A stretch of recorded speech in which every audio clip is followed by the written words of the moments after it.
Hey gang, since I just released a video that people have been watching about what Filipino girls think about white guys, I suppose it's only fair that I do a video where I give my thoughts on Asian people and how I got interested in Asian culture. Growing up, I didn't know much about Asian women. I just knew they were really good looking. Every time you'd see an Asian woman on TV, generally, they were just there, but they weren't really speaking. They were very quiet. So all I knew was they were very pretty. Now Asian males, I had a very different idea of them. And that idea was that they were all masters of the martial arts. And I thought, how cool would it be to be friends with these guys? Because at any moment, they could just kill anyone with their bare hands. They're all a bunch of warriors over there. And you see, growing up in the 90s, especially in North Dakota where I was just really around white people, my only exposure to Asians was through television and movies. And things back then in the 90s, they weren't like they are today, where you can turn on the TV and you see Asians all over television playing a variety of different roles. They're just average, normal, everyday people. Back then, it seemed like the only way that you could see Asian people is if they knew martial arts. Other than martial arts, the only other way that Asians were really portrayed back then was as an old man that had some sort of otherworldly knowledge to enlighten us round eyes with.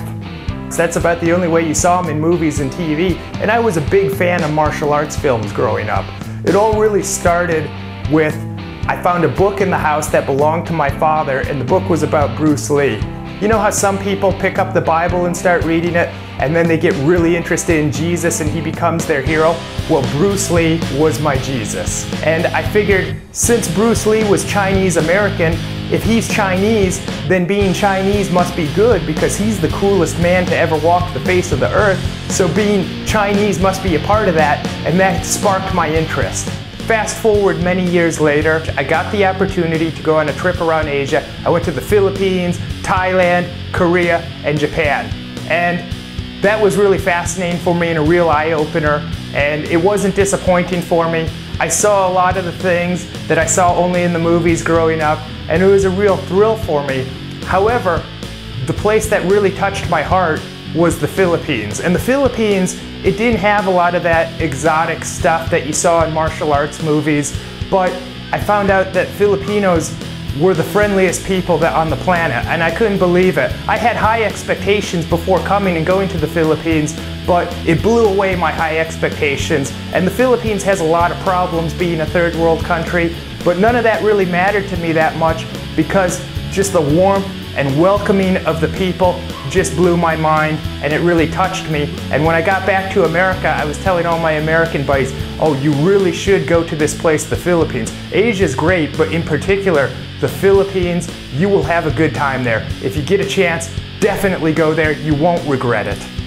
And this is my experience, and it's kind of ironic that I had some of these stereotypes that maybe you guys will laugh at about Asian people growing up because of what I saw on television in the movies. But now working in television in the Philippines, the people that work in television and write television shows, they have a lot of goofy stereotypes about Americans, and sometimes I have to try and fight that and try and correct them. A lot of the times they have very one-dimensional roles for Americans or Westerners. But these are my experiences. I'd love to hear what you guys think of this, and you can leave me your thoughts in the comments section down below. Okay. Why, you don't like that I referred to us as round eyes? Or if they want to say something derogatory to the white person, they'd say, yeah, round eye. You've never heard that term, the round eye? You see, that's the derogatory term that they had, at least in the movies written by white people. This is what I grew up with, okay?